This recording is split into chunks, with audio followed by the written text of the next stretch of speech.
अच्छा जी, अब next topic start करते हैं जो कि मोस्ट इंपॉर्टेंट है पीडियाट्रिक्स पल्मोनोलॉजी से रिलेटेड, जो कि है नमूनिया। ठीक है, अब नमूनिया देखें, most common cause of death globally जो है बच्चों में स्पेशली जो कि 5 साल से कम उम्र के होते हैं उनमें नमूनिया है। ठीक है, मोस्ट कॉमन कॉज है ये डेथ का 5 साल के कम बच्चों का। ठीक है, नमूनिया की वजह से डेथ होती है। तो अंडर 5 मोर्टेलिटी जो है मोस्ट कॉमनली ये BCQ है, अंडर 5 मोर्टेलिटी रेट नमूनिया की वजह से। ठीक है, अब ये एक्चुअली इन्फेक्शन और इन्फ्लामेशन होती है एल्वेलाई की। ठीक है, अब नमूनिया जो है ना ये पार्टिकुलरली एक पिक्चर बनाती है जिसमें रेस्पिरेटरी सिम्टम्स होंगे विथ या विदाउट फीवर। अब फीवर इसमें हो भी सकता है, नहीं भी हो सकता है। ठीक है, लेकिन इसमें रेस्पिरेटरी सिम्टम्स बहुत प्रोमिनेंट होते हैं, तो इसलिए ये जो डायग्नोसिस होती है वो हम क्लिनिकली बनाते हैं। तो अब डायग्नोसिस की तरफ जाने से पहले तो हमें इसको एटियोलॉजी समझनी होगी। सबसे पहले तो हम ये केस देख लेते हैं जो उन्होंने डिस्कस किया है। 2-year-old बॉय डेवलप्स कफ। ठीक है, उसको कोरिजा हुआ है, cough and fever of 104 degree Fahrenheit. Physical examination की तो उसमें हमें फीवर पता चला, माइल्ड टेकिपनिया भी मिल रहा है। ठीक है, रेस्पिरेटरी रेट उसका ज़्यादा है और air entry is reduced at the right base. ठीक है, and crackles on the auscultation. ठीक है, फिजिकल एग्जामिनेशन पे फीवर है, माइल्ड टेकिपनिया है, reduced air entry at the right base and crackles on auscultation. बच्चे का हमने चेस्ट रेडियोग्राफ करवाया तो उसके राइट लोब पे, लोअर लोब पे कंसोलिडेशन मिली है। WBC काउंट उसके 22,000 पर माइक्रोन लीटर है, जिसमें 78% पॉलीमॉर्फ न्यूक्लियर ल्यूकोसाइट्स हैं, 18% उसमें बैंड फॉर्म्स हैं। ठीक है, तो ये एक टिपिकल नमूनिया का केस है। अब जो है इसको आगे देखते हैं। सबसे पहले इसकी देखिए डेफिनेशन। तो नमूनिया को हम कैसे डिफाइन करते हैं मैंने आपको बताया, it is a inflammation of the lung parenchyma. ठीक है, लंग पैरेन्काइमा की इसमें इन्फ्लामेशन होती है associated with the consolidation of the alveolar spaces. It is the inflammation of the lung parenchyma with the consolidation of alveolar spaces, उनकी consolidation हो जाती है। लंग पैरेन्काइमा जो है वो लोअर रेस्पिरेटरी ट्रैक्ट का पोर्शन होता है, जिसमें हमारे रेस्पिरेटरी ब्रोंक्यूल्स भी आ गए, एल्वियोलर डक्ट्स, एल्वियोलर सैक और एल्वियोलाई। ठीक है, respiratory bronchiole, alveolar duct, sac and alveoli, ये सब जो है लंग पैरेन्काइमा में आ गए। देन इसका इंसिडेंस है कि ये बच्चों में एक कॉमन प्रॉब्लम है नमूनिया। ठीक है, जो 10 to 20% हॉस्पिटल एडमिशन्स करवाती है। नमूनिया की वजह से जो है इसको जो है बैक्टीरियल और वायरल को आपस में डिफ्रेंशिएट करना मुश्किल होता है, बैक्टीरियल नमूनिया को वायरल से, specially as the bacterial cultures are often negative, क्योंकि बैक्टीरियल कल्चर हमें इसमें ऑफन नेगेटिव मिलते हैं, तो हम डिफ्रेंशिएट नहीं कर पाते कि ये वायरल है या बैक्टीरियल है। ठीक है, अब इसकी वैसे एटियोलॉजी जो है वो इसके एज ग्रुप के लिहाज से है। सपोज़ अगर बच्चे की एज जो है वो लेस देन 2 मंथ है तो वो सेम ही है जिस तरह नियोनेटल सेप्सिस। ठीक है, नियोनेटल सेप्सिस की तरह वही कॉजेज़ है। जिस तरह अगर हम देखें ओवरऑल वर्ल्ड में तो पूरी दुनिया में ज़्यादातर नमूनिया ग्रुप B स्ट्रेप्टोकोकस की वजह से होता है। ठीक है, लेकिन इंडिया वगैरह में देखें तो वो एक्चुअली क्लेब्सिएला की वजह से बच्चों में नमूनिया होता है। ठीक है, तो ये हो गया कि अगर बच्चा 2 साल से कम है, लेकिन अगर बच्चा 2 महीनों से 5 साल की उम्र का है तो उसमें बच्चे में वायरल जो है ज़्यादा है। ठीक है, वायरल ज़्यादा कॉमन है बनस्बत बैक्टीरियल के। अब वायरल में भी आपने याद रखना है कि रेस्पिरेटरी सिंसिशियल वायरस ज़्यादा कॉमन है, और बैक्टीरियल अगर होगा तो उसमें स्ट्रेप्टोकोकस नमूनिया। ठीक है, स्ट्रेप्टोकोकस नमूनिया। ठीक है, वायरल में वैसे रेस्पिरेटरी सेंसेशन कॉमन है, अगर बैक्टीरियल होगा तो स्ट्रेप्टोकोकस नमूनिया। अब अगर 5 से 15 साल के बच्चों में देखें, 5 से 15 साल, तो उसमें नमूनिया जो है मोस्टली कॉज होता है माइकोप्लाज्मा की वजह से। ठीक है, माइकोप्लाज्मा 5 से 15 वालों में ज़्यादा कॉमन है, फॉलोड बाय न्यूमोकोकस। ठीक है, माइको, फिर न्यूमो, फिर क्लेमाइडिया, ये बड़ों में हो गया, थोड़े से बड़े बच्चों में। ठीक है, अब एक और बात याद रखिए, कुछ बच्चे जिनको अगर सिस्टिक फाइब्रोसिस होती है, हम देखेंगे इसको अलग टॉपिक में सिस्टिक फाइब्रोसिस, लेकिन मैं आपको थोड़ा सा बता देती हूँ कि सिस्टिक फाइब्रोसिस जिन बच्चों को होती है तो उसमें ओवरऑल मोस्ट कॉमन कॉज जो है नमूनिया का वो है सूडोमोनास ओरिजिनोसा। ठीक है, सिस्टिक फाइब्रोसिस भी है तो उसमें सूडोमोनास, ठीक है, सूडोमोनास ओरिजिनोसा और ओवरऑल, ठीक है, मोस्ट कॉमन। लेकिन चिल्ड्रन में अगर हम देखें तो स्टेफिलोकोकस ओरिस ज़्यादा है, स्टेफिलोकोकस ज़्यादा कॉमन है बनस्बत सूडो के। ठीक है, अब अगर आपसे पूछा जाता है कि what is the most common cause of necrotizing pneumonia, जिसमें नेक्रोसिस हो जाती है, ठीक है, लंग के पैरेन्काइमा की नेक्रोसिस हो जाती है, तो वो नमोनिया कौन करवाता है, इवन ब्रोंकियल एलिमेंट्स तक भी हो जाती है, तो वो आपने याद रखना है कि स्टेफ ओरियस, ओरियस जो है वो नेक्रोटाइजिंग नमोनिया करवाता है, ये भी बेसिक है, ठीक है। अब ये थोड़ी सी हमने एटियोलॉजी देखी, यहाँ पर भी इसने जो है बताई है एटियोलॉजी क्लासिफिकेशन, उसमें यहाँ पे इसने बताया है कि बैक्टीरियल नमोनिया होता है, वायरल, एस्पायरेशन, हाइपोस्टेटिक नमोनिया और फंगल नमोनिया, ठीक है। अब इसकी हर एक को अलग से एलेबोरेट करके एक्सप्लेन किया है इसने। अच्छा, इन सबको एक्सप्लेन करने से पहले मैं थोड़ी सी आपको क्लासिफिकेशन समझाती हूँ कि नमोनियाज़ की एनाटॉमिक क्लासिफिकेशन भी की जाती है। एक होता है ब्रोंको नमोनिया। ब्रोंको नमोनिया में क्या है कि जो इन्फ्लामेशन होगी ना वो लंग के इन्फ्लामेशन लंग की हो रही है, लेकिन around the bronchioles causing patchy involvement and consolidation of lung, ठीक है। तो ब्रोंको नमोनिया में लंग की इन्फ्लामेशन हो रही है ब्रोंक्यूल्स के अराउंड, और उसने पैची इन्वॉल्वमेंट की है, कहीं नहीं है, पैचेस की फॉर्म में, और लंग कंसोलिडेट भी हो गया है, ये है ब्रोंको नमोनिया। दूसरा होता है लोबार नमोनिया, तो नाम से पता चल रहा है इसमें लोब होंगे, यहाँ एक या मोर लोब्स ऑफ द लंग की इन्फ्लामेशन होगी, कंसोलिडेशन होगी, तो उसको कहेंगे लोबार। वहाँ पे पैचेस की फॉर्म में मुख्तलिफ जगह पे होंगे, तो वो ब्रोंको नमोनिया होगा, ठीक है। एक्सरे पे हमें जो फाइंडिंग मिलेगी उस हिसाब से हम कहेंगे कि ये लोबार है, ये ब्रोंको है, ठीक है। तो इसमें लोब अफेक्ट होगा, इसमें पैचेस की फॉर्म है। तीसरा होता है न्यूमोनाइटिस। न्यूमोनाइटिस में भी लंग की पैची इन्फ्लामेशन होगी, लेकिन उसमें कंसोलिडेशन हो भी सकती है, नहीं भी हो सकती है, वहाँ थी कंसोलिडेशन, यहाँ नहीं भी हो सकती, तो उसको कहेंगे न्यूमोनाइटिस। फिर दूसरी होती है इंटरस्टिशियल न्यूमोनाइटिस।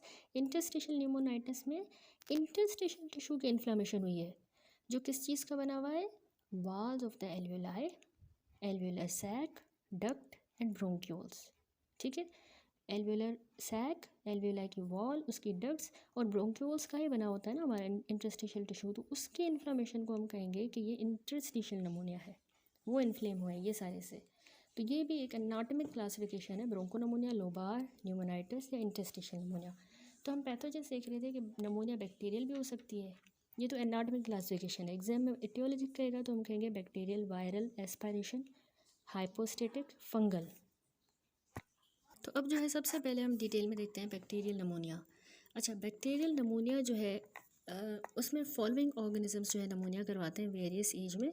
कुछ इंपॉर्टेंट पॉइंट बेसिक के लिहाज से मैंने अभी आपको एक्सप्लेन की, वरना आप जो है ये वाली क्लासिफिकेशन भी याद कर सकते हैं कि न्यूबॉर्न्स में अगर हम देखें एज के लिहाज से तो ज़्यादातर इकोलाई नमोनिया करवाएगा, group B streptococci, Staphylococcus aureus, Klebsiella, Pseudomonas, ठीक है। ये न्यू बॉर्न है, उसमें नमोनिया इस वजह से हो रहा है। लेकिन इन्फेंसी 1 महीने तक का बच्चा और अर्ली चाइल्डहुड, तो उसमें इन्फेंट 1 साल तक का बच्चा और अर्ली चाइल्डहुड में अगर बच्चे को हो रहा है नमोनिया, तो उसमें pneumococcus, streptococcus group A, haemophilus influenza type B, staphylococcus aureus, mycoplasma, Escherichia coli and klebsiella, ठीक है। ये इन्फेंसी एंड अर्ली चाइल्डहुड में नमोनिया करवाएंगे, ये बैक्टीरियाज, ठीक है। इसी तरह अगर हम देखते हैं न्यूमोकोकस, इनके इंडिविजुअली अगर हम डिटेल देखें, क्योंकि हम पीड्स में देख रहे हैं तो हम सिर्फ न्यूबॉर्न और इन्फेंसी चाइल्डहुड के बैक्टीरिया देखेंगे। अब इनमें भी जो इंपॉर्टेंट है उनको मैं आपको डिटेल में बताती हूँ। इससे पहले आप ये एक फिगर देखें, तो यहाँ पर आप इस फिगर में देखें 11.7 में यहाँ एक्सरे चेस्ट दिखाया गया है, जिसमें राइट अपर लोब में देखें लोबार नमूनिया है, ठीक है। ये एक स्पेसिफिक लोब को इन्वॉल्व कर रहा है, तो हम इसको लोबार नमूनिया कहते हैं, ठीक है। ये एनाटॉमिक क्लासिफिकेशन के अकॉर्डिंग है। अच्छा, इसके अलावा अब हम जो है डिफरेंट बैक्टीरियल नमूनिया को डिटेल में देखेंगे, जिसमें सबसे पहला हम न्यूमोकोकस डिस्कस करने जा रहे हैं, ठीक है। तो न्यूमोकोकस मेनली इन्फेंसी और अर्ली चाइल्डहुड में बच्चों में नमूनिया करवाता है। ये देखिए न्यूमोकोकस जो है याद रखिए कि 90%, सबसे ज़्यादा 90% ऑफ द चाइल्डहुड बैक्टीरियल नमूनिया की वजह ये न्यूमोकोकस होता है। अब ये क्लासिकली यही इसी तरह का लोबार नमूनिया करवाता है, ठीक है। अब जो इसमें यहाँ पे भी देखिए ये लोबार नमूनिया है जो न्यूमोकोकल नमूनिया की वजह से हुआ है, कंसोलिडेशन हो गई है चेस्ट एक्सरे पे अपर लोब पे। अब इसमें जो कॉम्प्लिकेशंस होती हैं वो वैसे रिलेटिवली अनकॉमन है, ठीक है। दूसरा पैथोजन है हमारा स्ट्रेप्टोकोकस, ठीक है। यही स्ट्रेप्टोकोकस देखें ग्रुप बी स्ट्रेप्टोकोकस न्यूबॉर्न में करवाता है, और ए वाला जो है वो इन्फेंसी एंड अर्ली चाइल्डहुड में। तो यहाँ पर इसने यही एक्सप्लेन किया है कि स्ट्रेप्टोकोकस जो है वो टिपिकली डिजीज़ करवाएगा limited in the upper respiratory track, ठीक है, याद रखिए इसमें जो डिजीज़ होगी वो अपर रेस्पिरेटरी ट्रैक तक रिस्ट्रिक्टेड होती है, लेकिन ये also lower respiratory tract disease भी करवा सकता है। तो इसमें इम्पाइमा होती है, यानी पस डेवलप कर जाएगी in about 25% of the cases. ठीक है, अब मीज़ल्स के बाद जो ज़्यादा कॉमन है वो यही स्ट्रेप्टोकोकस है। ठीक है, बच्चों में मीज़ल्स के बाद स्ट्रेप्टोकोकस ज़्यादा कॉमन है, तो इसको आपने स्ट्रेप्टोकोकस को नहीं भूलना। देन अगला पैथोजन है स्टेफाइलोकोकस ऑरियस। ठीक है, दोनों में हमने देखा था, न्यूबॉर्न में, इन्फेंसी एंड अर्ली चाइल्डहुड, दोनों में स्टेफाइलोकोकस ऑरियस होता है। कॉमनली ये फर्स्ट ईयर ऑफ लाइफ में देखा गया है। ठीक है, मोस्ट कॉमनली बच्चा जब 1 साल का होता है तब इस वजह से नमूनिया होता है। इसमें जो है ना बच्चे को स्किन लेशंस भी होंगी, स्टेफाइलोकोकल स्किन लेशंस भी साथ में हमें मिल सकती हैं। ठीक है, अब इसकी क्लिनिकल मैनिफेस्टेशन ये है कि staphylococcus upper respiratory tract infection करवाएगा, लेकिन उसके बाद abrupt onset of high grade fever होगा। ठीक है, बिल्कुल हाई ग्रेड फीवर होगा बच्चे को, कफ होगी और रेस्पिरेटरी डिस्ट्रेस होगा। यानी ये डिज़ीज़ देखिए कितना जल्दी रैपिडली प्रोग्रेस कर रही है, अपर रेस्पिरेटरी ट्रैक इन्फेक्शन करवा के इतना जल्दी प्रोग्रेस कर गई। इसके अलावा इसमें ब्रोंको नमूनिया होता है। ठीक है, ब्रोंको नमूनिया मैंने आपको क्या बताया था कि स्कैटर्ड इन्फ्लामेशन होती है लंग की ब्रोंक्यूल्स के अराउंड, जिसमें पैची इन्वॉल्वमेंट होगी और लंग की कंसोलिडेशन भी होगी। पैची कहीं होगा कहीं नहीं। तो यहाँ पे देखिए जिस तरह लोबार जो स्पेसिफिक लोब को इन्वॉल्व करता है, तो ब्रोंको नमूनिया इस तरह होगा, पैची इन्फ्लामेशन एंड कंसोलिडेशंस होंगी। ठीक है, स्पेसिफिक लोब नहीं होगा। तो स्टेफाइलोकोकस ऑरियस में इस तरह से हमें ब्रोंको नमूनिया मिलता है। ठीक हो गया। इसके अलावा आपने याद रखना है कि ब्रोंको नमूनिया इसमें अर्ली होगा इन द इलनेस, जो कि रैपिडली प्रोग्रेस करेगा टू लोबार या complete involvement of that side of the lung. इसी तरह ये पैचेस ही होंगे, फिर स्पेसिफिक लोब को इन्वॉल्व कर लेगा, प्रोग्रेस करके बढ़ेगा, यही बढ़ के एक स्पेसिफिक लोब इन्वॉल्व हो जाएगा, और या फिर पूरी उस साइड का पूरा लंग इन्वॉल्व हो जाता है। इतना खतरनाक है ये स्टेफाइलोकोकस ऑरियस। तो मतलब रैपिडली प्रोग्रेस करने वाले में आपने ये याद रखना है। अच्छा, इसी में प्लूरल इफ्यूजन भी होगी और इसकी वजह से एम्पाइमा भी होगा, न्यूमेटोसील्स, ये इसकी कॉमन कॉम्प्लिकेशंस है। ठीक है, ये इसकी कॉम्प्लिकेशंस है, प्लूरल इफ्यूजन करवाएगा, एम्पाइमा और न्यूमेटोसील, यानी लंग टिश्यू में एक सिस्टिक लेशन होती है एयर फिल्ड थिन वॉल की, उसको कहते हैं न्यूमेटोसील। ठीक है, अगला है पैथोजन, बैक्टीरियल पैथोजन नमूनिया का, हीमोफिलस इन्फ्लुएंजा टाइप बी। हमने कहा कि ज़्यादातर कॉमनली इसको पहले कहा जाता था कि मोस्ट कॉमन कॉजेटिव एजेंट जो है वो हीमोफिलस इन्फ्लुएंजा टाइप बी है, लेकिन अब हम कहते हैं कि ज़्यादातर जो है वो स्ट्रेप्टोकोकस पायोजेनिस या स्ट्रेप्टोकोकस नमूनिया। ये मैं बात कर रही हूँ अक्यूट एपिग्लोटाइटिस की, वहाँ हमने कहा था कि एच इन्फ्लुएंजी जो है वो एपिग्लोटाइटिस करवाता है। इसी तरह अब ये haemophilus type influenza type B जो है ये नमूनिया भी करवाता है, लेकिन ये इन्फेंसी और चाइल्डहुड में करवाएगा, न्यूबॉर्न में इसका नहीं है, इन्फेंसी एंड चाइल्डहुड। तो haemophilus influenza type B typically की इंसीडियस प्रेजेंटेशन होती है। ठीक है, इसकी इंसीडियस प्रेजेंटेशन होगी। अब इसमें जो नमूनिया है ये भी लोबार ही होगा। ठीक है, यहाँ सिर्फ हमने ब्रोंको नमूनिया देखा था और इसमें यहाँ पे भी लोबार नमूनिया है। बहुत ज़्यादा एक्सटेंसिव ये डिस्ट्रक्शन कर देता है स्मॉल एयरवेज की और इंटरस्टिशियम की। ठीक है, अब इसमें भी पल्मोनरी कॉम्प्लिकेशन इसी तरह प्लूरल इफ्यूजन, एम्पाइमा ये डेवलप करेंगी। अब एच इन्फ्लुएंजा टाइप बी का नमूनिया कॉमनली बैक्टीरियमिया के साथ एसोसिएटेड होता है। इसमें बच्चे को बैक्टीरियमिया होगा, मेनिंजाइटिस, साथ में सेल्यूलाइटिस भी हो सकता है, या इवन आर्थराइटिस। तो ये H influenza type B pneumonia की कुछ एसोसिएशंस हैं। ठीक है, अब जो है मैं आपको थोड़ी सी पैथोजेनेसिस समझा देती हूँ कि ये किस तरह से जो है नमूनिया कॉज होता है, इसकी पैथोजेनेसिस कैसे है। इसको आप थोड़ा सा समझें कि मोस्ट जो बैक्टीरियल पैथोजेंस होते हैं ना, वो याद रखें क्लोज पर्सनल कॉन्टैक्ट के ज़रिए ट्रांसमिट होते हैं। ठीक है, या फिर वो एयर बॉर्न स्प्रेड के थ्रू बच्चे को लगते हैं। ठीक है, या तो पर्सनल कांटेक्ट या एयर बॉर्न स्प्रेड। तो नमूनिया जो है वो actually aspiration of pathogenic bacteria की वजह से होता है। बच्चा अपनी सांस में एस्पायरेट कर लेता है इन पैथोजेनिक बैक्टीरिया को अपने लोअर रेस्पिरेटरी ट्रैक में। ठीक है, ये जो सारे हमने बैक्टीरिया वायरसेस वगैरह देखे उनको एस्पायरेट करता है अपने लोअर रेस्पिरेटरी ट्रैक में। कभी कभार उससे पहले बच्चे को वायरल इन्फेक्शन हो सकता है, यानी ये बैक्टीरियल नमूनिया से होने से पहले बच्चे को हिस्ट्री होगी कुछ वायरल इन्फेक्शन की, जिसमें या तो उसको रेस्पिरेटरी सिंसिशियल वायरस की होगी हिस्ट्री, या तो बच्चे को मीज़ल्स वायरस से इन्फेक्शन हुआ होगा, मीज़ल्स हुए होंगे फिर नमूनिया हुआ है, या इन्फ्लुएंजा वायरस की ठीक है, इन 30 to 50% of the cases which disrupt the normal anatomic and physiological barrier of the respiratory tract. तो ये एक्चुअली जो पहले वायरल इन्फेक्शन हो रहा है, ये बच्चे की जो है एनाटॉमिक और फिजियोलॉजिकल बैरियर जो है ना, जो उसको प्रोटेक्ट कर रहे हैं रेस्पिरेटरी ट्रैक के ये बैरियर, उनको जो है डिसरप्ट कर देता है ये वायरल इन्फेक्शन, फिर उसको ये नमूनिया डेवलप हो जाता है, बैक्टीरियल नमूनियाज। ठीक है, तो इस तरह से इसकी थोड़ी पैथोजेनेसिस है।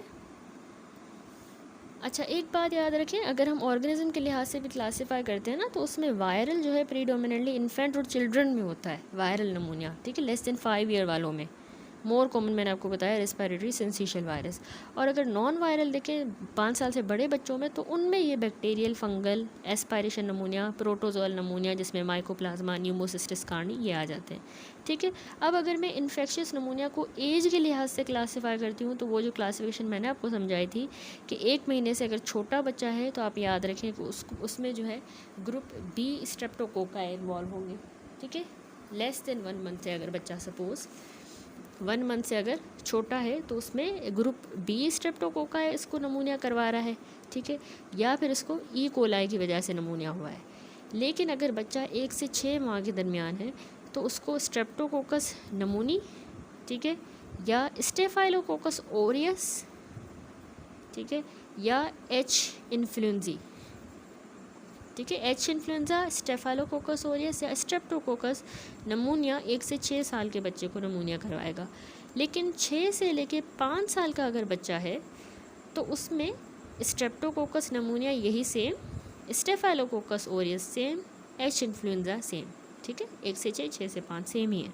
अब अगर 6 साल या उससे बड़ा बच्चा है तो उसमें आपने याद रखना है मोस्ट कॉमन कॉज BCQ आता है माइकोप्लाज्मा नमूनिया, माइकोप्लाज्मा नमूनिया।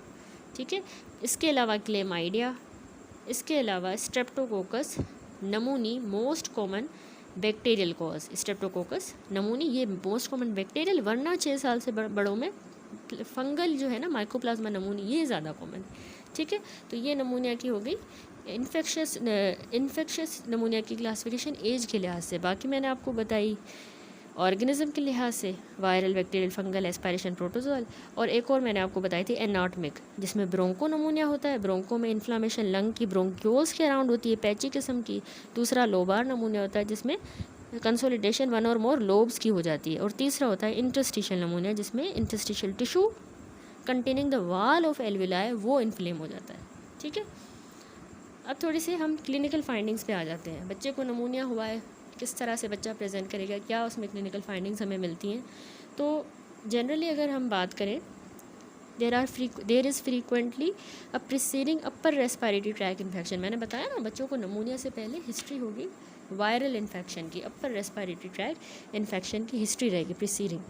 अब इन्फेंट जो है वो अक्यूटली इल हुआ है, उसको शेकिंग चिल्स होंगे, सर्दी लग रही है, नमूनिया के बच्चे को बहुत ज़्यादा सर्दी लगेगी, हाई ग्रेड का फीवर होगा, फीड भी वो रिलक्टेंटली ले रहा है, सही से नहीं ले रहा। ठीक है, इसके अलावा ड्राउजी है, रेस्टलेस, और उसका हार्ट रेस्पिरेटरी रेट ज़्यादा है, टैकिपनिक है। ठीक है, अब उसकी कफ़ की बात करें, खांसी भी हो रही है, फ़िलहाल उसको ड्राई, हैकिंग और नॉन प्रोडक्टिव कफ़ होगी। ठीक है, अब इसको सांस में तकलीफ़ हो रही है, डिस्निया हो रही है, जिसमें एलएनआरसी जो है उनकी फ्लेयरिंग भी हो रही है, मतलब रेस्पिरेटरी डिस्ट्रेस में है, ये इंडिकेट हो रहा है। और एक्सपायरेटरी ग्रंटिंग हो रही है, ग्रंटिंग साउंड मैंने आपको समझाई थी ना, कोलैप्स को प्रिवेंट करने के लिए बच्चा नेगेटिव प्रेशर क्रिएट कर रहा है, उस वजह से ये साउंड प्रोड्यूस होती है, तो ग्रंटिंग। तो dry, hacking, non productive cough, dyspnoea with flaring of LNRC and expiratory grunting. बच्चे के इंटरकोस्टल या सब कोस्टल रिसेशंस भी हमें मिल सकती हैं और साइनोसिस भी हो सकता है। ठीक है, अब इन्फेंट जो है, मैंने आपको बताया इन्फेंट्स को नमूनिया में डायरिया भी होते हैं। डायरिया वाले चैप्टर में हमने डिस्कस किया था इन्फेक्शस में कि diarrhoea, vomiting, meningismus in the right upper lobe pneumonia ये हमें मिलेंगे। ठीक है, राइट अपर लोब नमूनिया में। और इसके अलावा कन्वल्जन्स भी हो सकती हैं। ठीक है, स्पेशली अगर राइट अपर लोब नमूनिया तो उसमें कन्वल्जन, डायरिया, वॉमिटिंग और मेनिंजिस्मस हो सकता है, मेनिंजाइटिस वाले साइंस। ठीक है, बड़े बच्चों को चेस्ट पेन की भी कंप्लेन होगी कि हमें यहाँ पे चेस्ट में पेन है, ठीक है, नमूनिया की वजह से। इसके अलावा जो क्लासिक फिजिकल फाइंडिंग्स कंसोलिडेशन की जो होती है ना फिजिकल फाइंडिंग, वो हमें दूसरे या तीसरे डे ऑफ इलनेस पे पता लगती हैं, जिसमें हम एग्जामिनेशन करेंगे तो उस साइड पे, चेस्ट की साइड पे हमें मूवमेंट्स डिक्रीज मिलेंगी, परकशन नोट वहाँ पे डल होगा, ठीक है, ये कंसोलिडेशन की वजह से हो रहा है। दूसरे तीसरे दिन पे ये मूवमेंट कम होगी, परकशन नोट डल है, लेकिन वोकल फ्रेमेटस ज़्यादा है, ऑब्वियसली सॉलिड्स में ज़्यादा साउंड पास होती है। और इसके अलावा ब्रोंकियल ब्रीदिंग है अस्कल्टेशन पे, वोकल रेजोनेंस भी ज़्यादा है, और लास्टली प्लूरल रब भी हमें मिल सकता है, ठीक है। तो ये सारे एग्जामिनेशन वाली फाइंडिंग दूसरे तीसरे दिन पे डेवलप करती हैं, ठीक है। तो अगर हम समराइज़ भी करना चाहें कॉज के लिहाज से, तो उसमें याद रखें कि अगर हम ऐसे कहें कि वायरल नमूनिया के क्लिनिकल फीचर्स में, वायरल में हमें पता है कि एजेंट्स कौन से इन्वॉल्व होते, respiratory syncytial virus most common है, जिसमें इन्फ्लुएंजा, पैरा इन्फ्लुएंजा ये आ जाते हैं।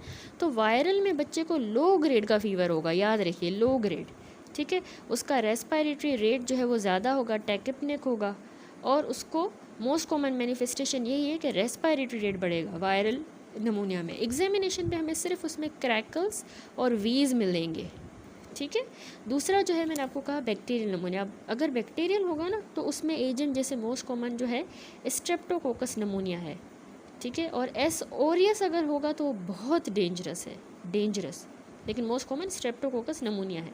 तो उसमें बच्चे को शेकिंग चिल्स के साथ बहुत तेज़ हाई फीवर होगा, जिसमें चिल्स भी होंगी, और ये अक्यूट ऑनसेट का होगा, ठीक है। अब इसमें कफ भी हो रही है, चेस्ट पेन भी हो रहा है, ठीक है, टैकिपनिया भी हो रहा है, और प्रोडक्टिव कफ होगी स्ट्रेप्टोकोकस नमूनिया में, प्रोडक्टिव कफ, ठीक है, एस नमूनिया। अब एग्जामिनेशन में इसमें हमें ब्रेथ साउंड्स डिक्रीज मिलते हैं, localised crackles, rhonchi early with the increasing consolidation, ठीक है, markedly diminished breath sounds and dullness to percussion note, ठीक है। तो ये सारी फाइंडिंग जो अभी समझाई वो एस नमूनिया बैक्टीरियल में ज़्यादातर। अब क्लेमाइडिया का अगर है, क्लेमाइडिया ट्रैकोमैटिस नमूनिया है अगर, तो उसमें ना तो बुखार होगा ना ही उसमें वीज़ होगा। तो यही वीज़ और बुखार इसमें नहीं है, यही इसको रेस्पिरेटरी सिंसिशियल वायरस से डिफ्रेंशिएट करता है, ठीक हो गया। तो ये क्लेमाइडिया ट्रैकोमैटिस वाला 1 से 3 माह का जो बच्चा होता है ना मंथ का, उनमें कॉमन होता है, इंसीडियस ऑनसेट होगा।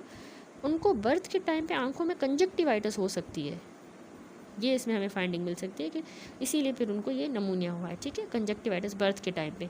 और इनमें पेरिफेरल यूजिनोफीलिया मिलेगा हमें, ठीक है, पेरिफेरल यूजिनोफिल्स ज़्यादा होंगे। लास्ट रह गया माइकोप्लाज्मा नमूनी, जो कि एडल्ट्स में जो है ज़्यादा कॉमन था, मैंने आपको बताया 6 या 6 साल से ऊपर। तो mycoplasma pneumonia most common cause pneumonia older children और एडोलेसेंट में है। इसमें भी लो ग्रेड का फीवर होगा, चिल्स और non productive cough, non productive, ठीक है। अब कफ 3 से 4 हफ्तों तक माइकोप्लाज्मा में लास्ट करती है। एग्जामिनेशन में हमें वाइड स्प्रेड रेल्स मिलेंगे, ठीक है, रेल्स। तो अब जो है हमने डायग्नोसिस बनानी है, ठीक है। उससे पहले एक पिक्चर रह गई, ये मैं आपको दिखाऊं। यहाँ पर देखिए इस फिगर में दिखाया गया है एक्सरे चाइल्ड का, जिसको दोनों लंग्स में देखे नमूनिया हुआ है, ठीक है। इसको हम कैसे एक्सप्लेन करते हैं, देयर इज़ अ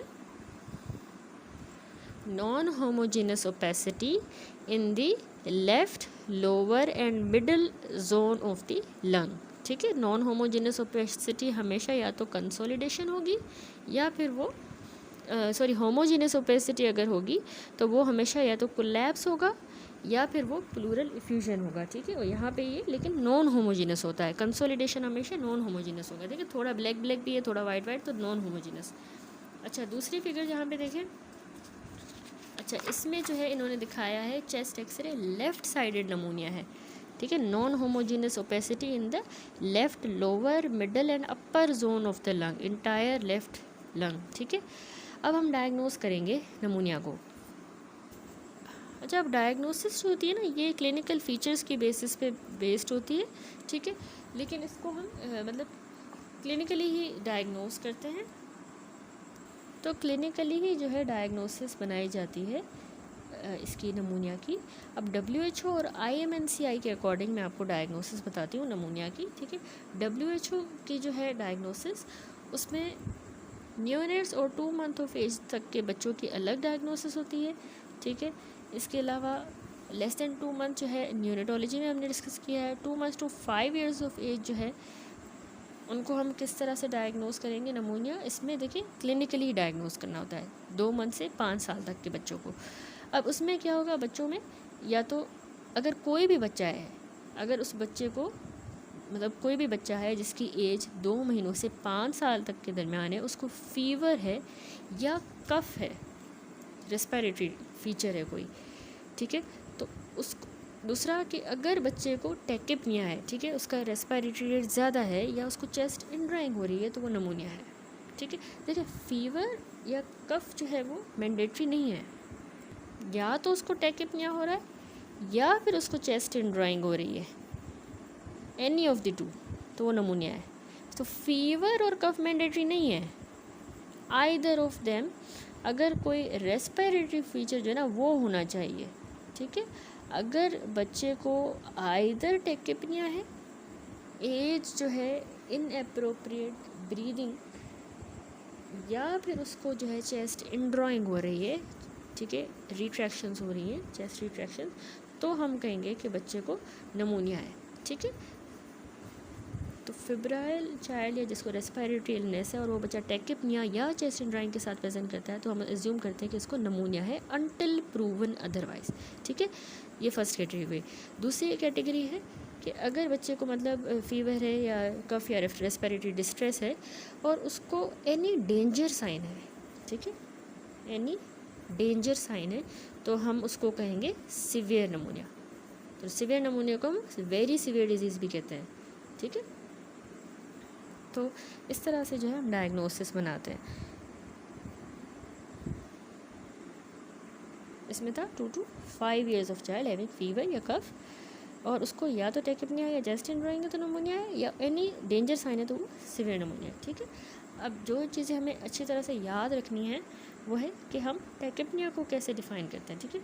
टेकिपनिया जो है ये बहुत ज़्यादा पूछा जाता है। अगर बच्चे की एज लेस दैन 2 मंथ है तो हम कहेंगे कि लेस दैन 2 है तो हम टेकिपनिया को कहेंगे अगर 60 से ज़्यादा हो, 60 बीट्स पर मिनट, ठीक है। लेकिन अगर बच्चा 2 साल लेस दैन 2 है, लेकिन अगर 2 से 12 महीनों का है तो हम कहेंगे more than 50 is the tachypnoea. लेकिन अगर 1 से 5 साल का है तो हम इसको कहेंगे इट इज़ मोर देन, अगर 40 हो तो ये टेकिपनिया है, ठीक है। अब डेंजर साइन मैंने आपको बताया था, डेंजर साइन कौन से हैं? 6 डेंजर साइन होते हैं जो आपने अच्छी तरह से याद रखने हैं, ये बहुत पूछा जाता है एग्जाम में, ठीक है। सबसे पहला है लेथार्जी। लेथार्जी हम कैसे एक्सप्लेन करते हैं? लेथार्जी मतलब ऐसा बच्चा जो एबनॉर्मली स्लीपी हो या फिर उसको जगाना मुश्किल हो, डिफ़िकल्ट टू अवेक, ठीक है, तो वो लेथार्जी पहला डेंजर साइन। दूसरा स्ट्राइडर एट रेस्ट, यानी जिस तरह स्ट्राइडर इन अ काम चाइल्ड अगर हमें मिल रहा है, ठीक है, तो अपर एयरवे ऑब्स्ट्रक्शन को इंडिकेट करता है ना स्ट्राइडर, तो इसका मतलब है कि कोई ऑब्स्ट्रक्शन है या इन्फेक्शन है तो ये स्ट्राइडर भी एक डेंजर साइन है, क्योंकि इससे सिम्टम्स और वर्सन हो सकते हैं और एयर एक्सचेंज कॉम्प्रोमाइज़ हो सकता है जो नमूनिया में हो रहा है, ठीक है, तो आउटकम वर्सन होगा, तो इसीलिए स्ट्राइडर जो है एक डेंजर साइन है, ठीक है। इसके अलावा तीसरा है सिवियर प्रोटीन एनर्जी मैल न्यूट्रिशन, ठीक है, ये भी डेंजर साइन। चौथा कन्वर्जेंस, बच्चे को अगर कन्वर्जन हो रही है it is a danger sign. Inability to feed and drink, तो इससे फिर बच्चे को हाइपोग्लाइसीमिया हो सकता है या डिहाइड्रेशन हो सकती है, तो inability to feed and drink जो है इसको हम घर पे मैनेज नहीं कर सकते, तो इसीलिए ये भी डेंजर साइन है, ठीक है। जो भी अगर इसमें से डेंजर साइन हो तो उसको हॉस्पिटल में मैनेज करना होता है, घर पे भी नहीं कर सकते, डेंजरस है, ठीक है। और लास्ट 6 साइन होता है persistent vomiting. Persistent vomiting, more than 3 vomiting per hour, more than 3 अगर वॉमिटिंग हो रही है पर आवर तो हम उसको कहते हैं परसिस्टेंट वॉमिटिंग, ठीक है। अब इनमें से अगर इन साइन में से रेस्पिरेटरी फीचर, फेब्राइल चाइल्ड और इनमें से अगर कोई भी डेंजर साइन है तो हम बच्चे को कहेंगे इट इज़ नमूनिया, ठीक है। अब इन्वेस्टिगेशन वैसे नमूनिया में मैंडेटरी नहीं होती, ठीक है। हाउएवर अगर बहुत ज़्यादा सीवियर नमूनिया है तो हम ये इन्वेस्टिगेशंस करवा सकते हैं, इट कैन बी, यानी कर सकते हैं, वैसे डायग्नोसिस क्लिनिकल पे ही है, ठीक है। अब सीवियर नमूनिया में एक्चुअली हम कॉम्प्लिकेशंस को रूल आउट करने के लिए इन्वेस्टिगेशन करवाते हैं, तो उसमें हम कंप्लीट हेमोग्राम करवा सकते हैं, ESR, सी रिएक्टिव प्रोटीन, ठीक है, चेस्ट एक्सरे करवाएंगे। लेकिन याद रखें ये सीवियर नमूनिया में इसे करवा रहे हैं complete haemogram, ESR, C reactive protein और चेस्ट एक्सरे, ठीक है। तो वैसे मैंडेटरी नहीं है, हम क्लिनिकली करते हैं, वरना ये कॉम्प्लिकेशंस के लिए इन्वेस्टिगेशन करवाते हैं। अच्छा, अब चेस्ट एक्सरे में याद रखें कि 2 तरह के पैटर्न्स हम देख सकते हैं जनरली, ठीक है। बहुत से पैटर्न हैं, लेकिन यहाँ पर आपने ये याद रखना है कि 2 तरह के पैटर्न होते हैं चेस्ट एक्सरे पे, जिसमें या तो लोबार कंसंट्रेशन या लोबर कंसोलिडेशन होती है, ठीक है, जिसमें मैंने आपको बताया कि स्पेसिफिक लोब जो है अफेक्ट होता है। तो लोबर आपने याद रखना है, बार बार मैं बता रही हूँ कि स्ट्रेप्टोकोकस नमूनी इनकी वजह से होता है, और लोबर को हम टिपिकल नमूनिया भी कहते हैं, ठीक है। तो इसमें बच्चों को बुखार होगा, प्रोडक्टिव कफ होगा, ठीक है, और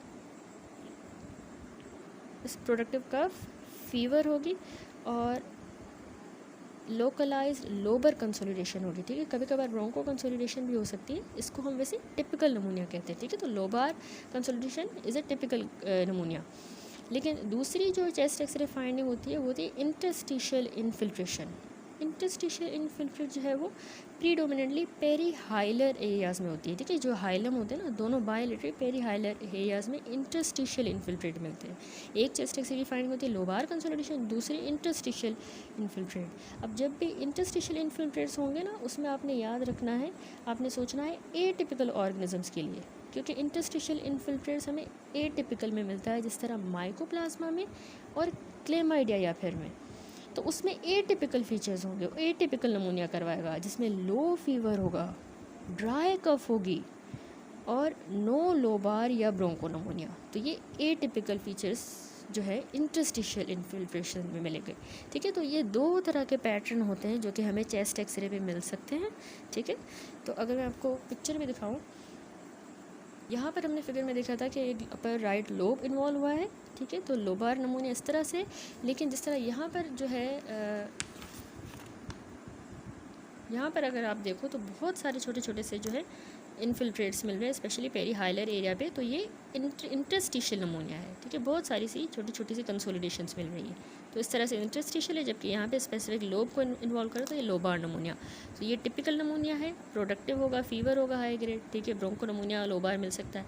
यहाँ पर एटिपिकल जो माइकोप्लाज्मा वगैरह की वजह से हो रहा है, तो उसमें low grade fever, no productive cough, ये फीचर्स मिले। तो यहाँ पर भी इसने इन्वेस्टिगेशन में यही समझाया है कि डायग्नोसिस में एक तो हम वाइट ब्लड सेल काउंट करवाएंगे, ठीक है। वाइट ब्लड सेल काउंट में ल्यूकोसाइटोसिस हमें नमूनिया वाले बच्चे में मिलेंगे, यानी 15,000 से 40,000 पर millimetre cube with a predominance of neutrophils. अब ये मोस्ट कॉमनली आप याद रखिए, स्पेशली जो न्यूट्रोफिल्स बढ़ रहे हैं वो न्यूमोकोकल नमूनिया में हमें मिलेंगे, ठीक है। अब अगर वाइट ब्लड सेल काउंट इतनी रेंज में ज़्यादा है 15,000 टू 40,000, अगर वो 5,000 से कम है तो उसकी बच्चे की ग्रेव प्रोग्नोसिस है, उसकी प्रोग्नोसिस फिर अच्छी नहीं होगी। तो CBC पे हमें वाइट ब्लड सेल काउंट बहुत इंपॉर्टेंट है।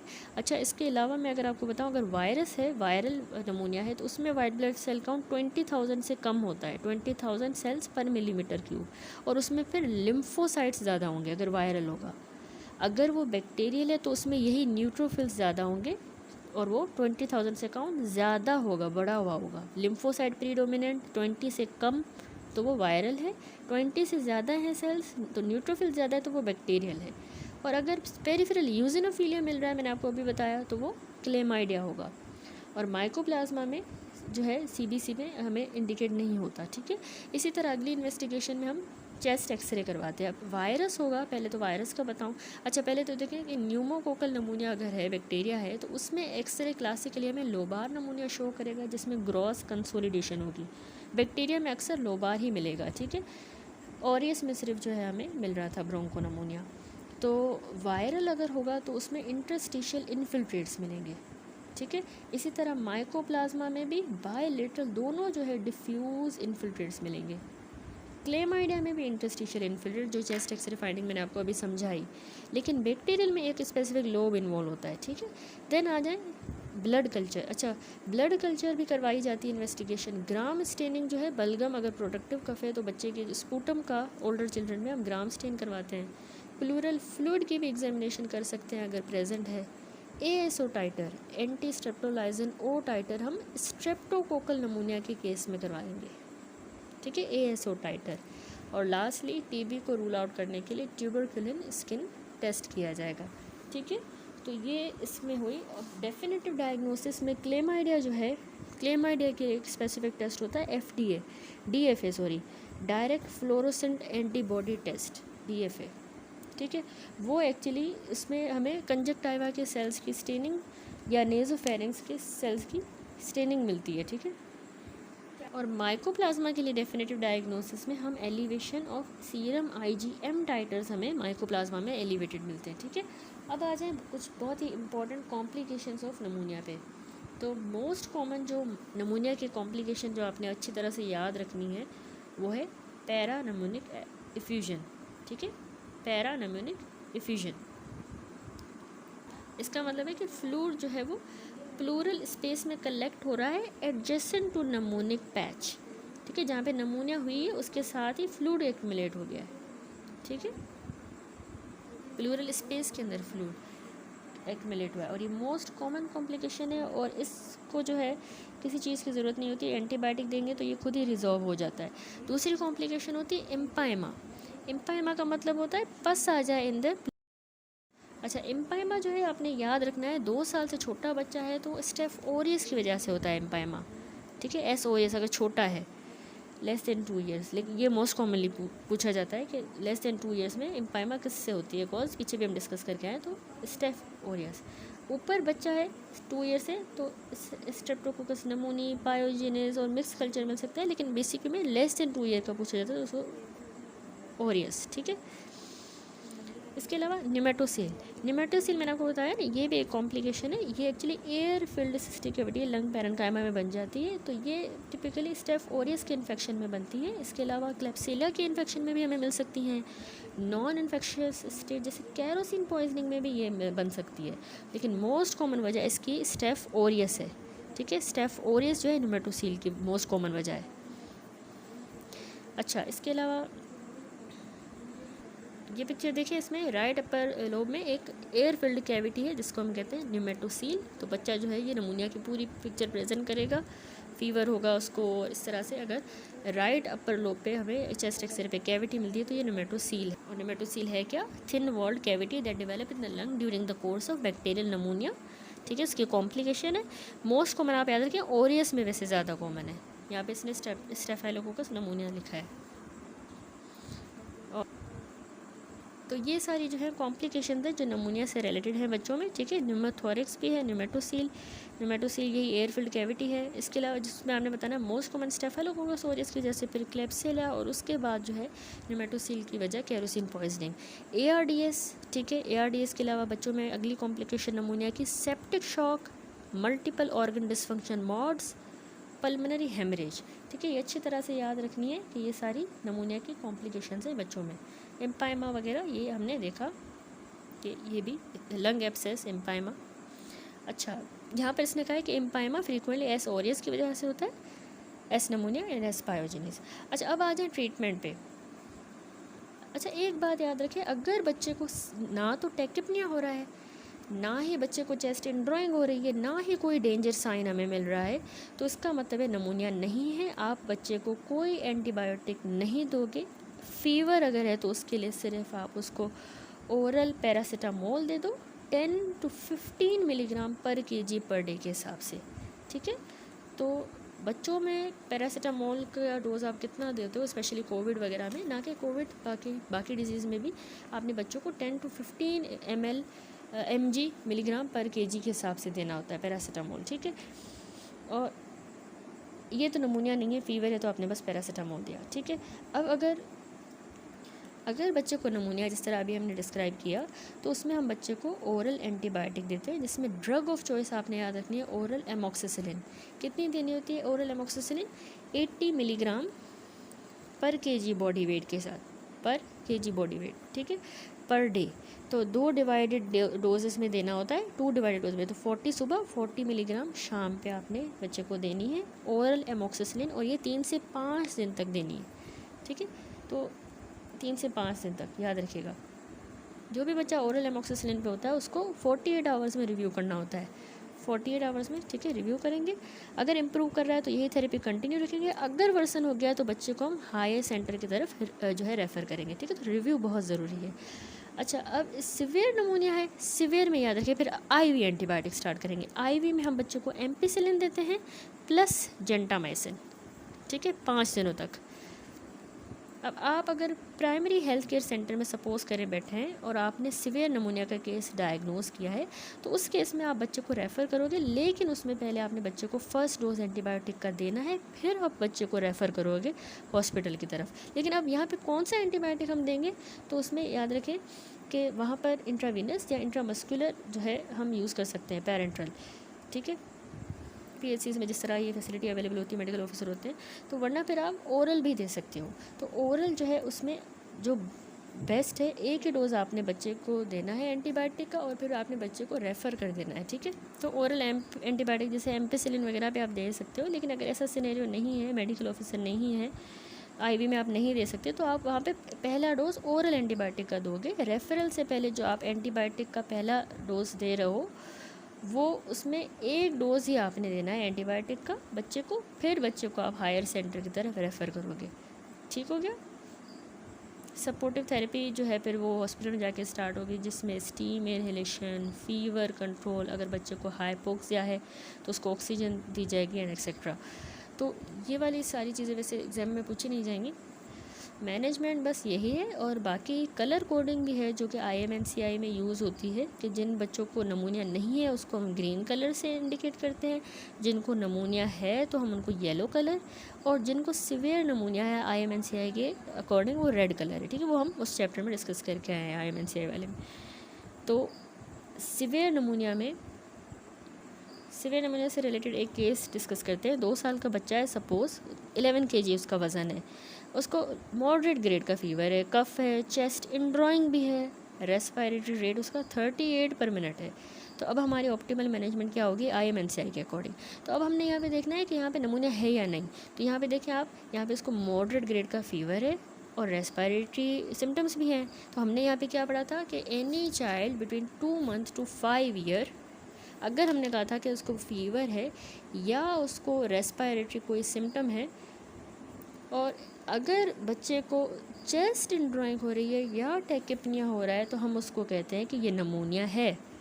अगर यहाँ सिनेरियो में मैंने आपको बताया कि जो है टैकिपनिया नहीं है क्योंकि उसका रेस्पिरेटरी रेट 38 है, लेकिन मैंने आपको सिनेरियो में बताया चेस्ट इनड्रॉइंग है, तो चेस्ट इनड्रॉइंग है तो मतलब बच्चे को नमूनिया है।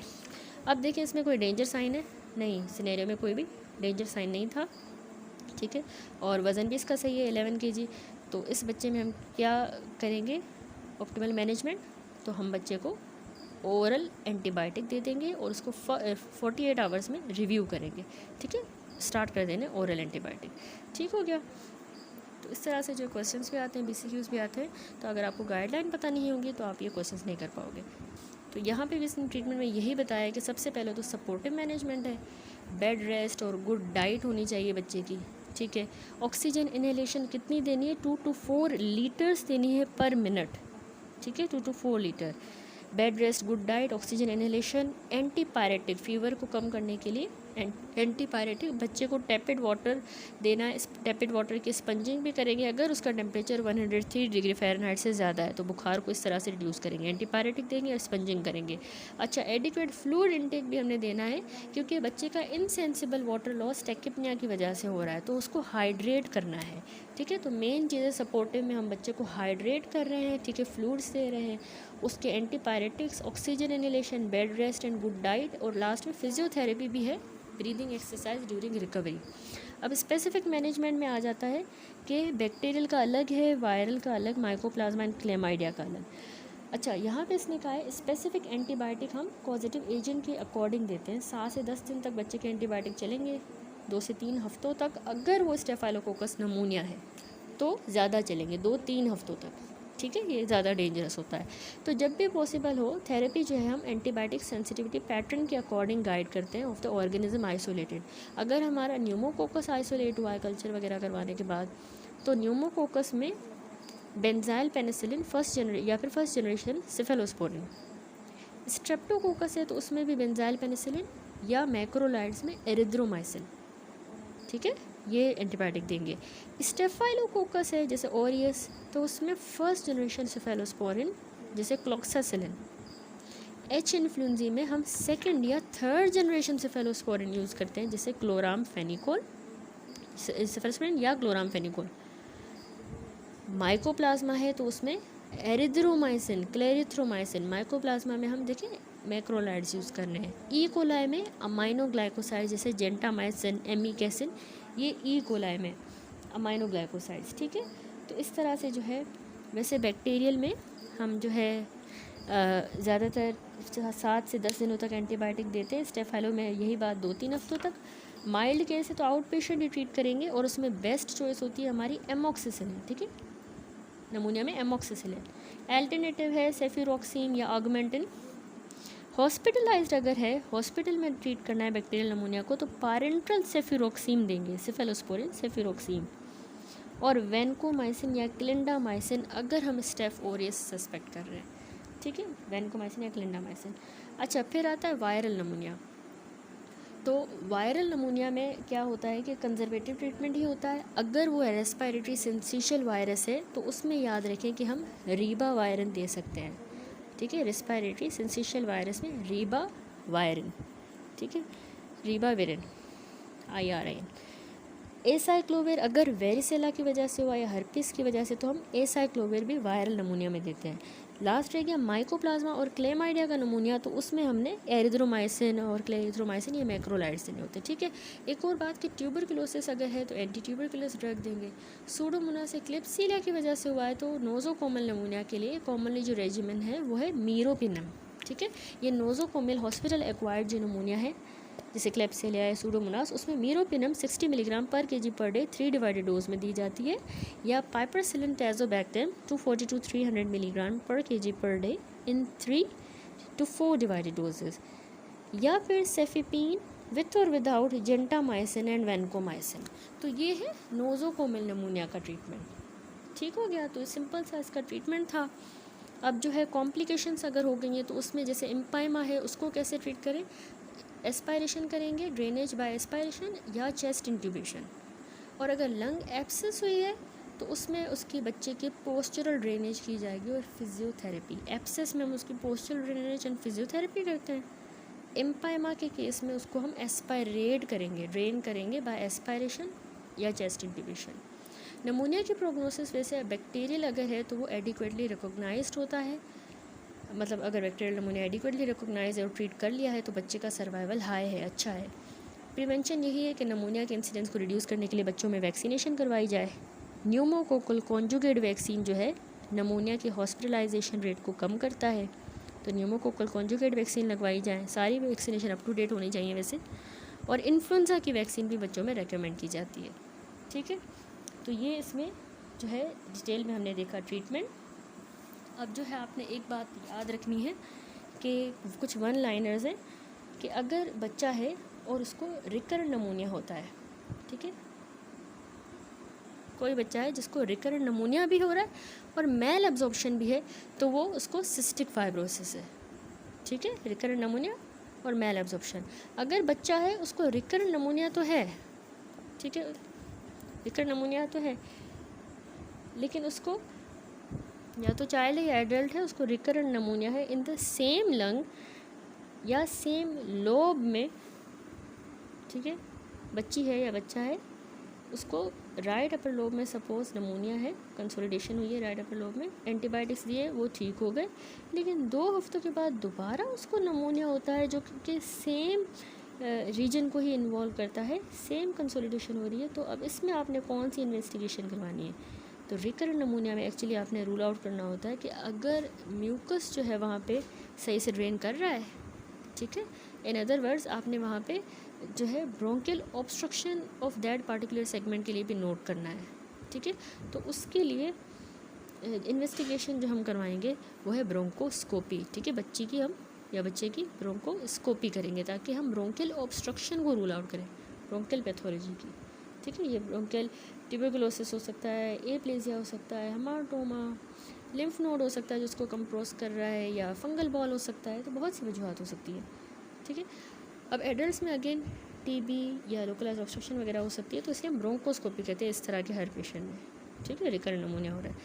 तीसरा, अगर बच्चा है या पेशेंट है जिसको केरोसिन पॉइजनिंग है, तो उसको बहुत ज़्यादा रिस्क होता है केरोसिन पॉइजनिंग में कि उनको नेक्रोटाइजिंग नमूनिया हो।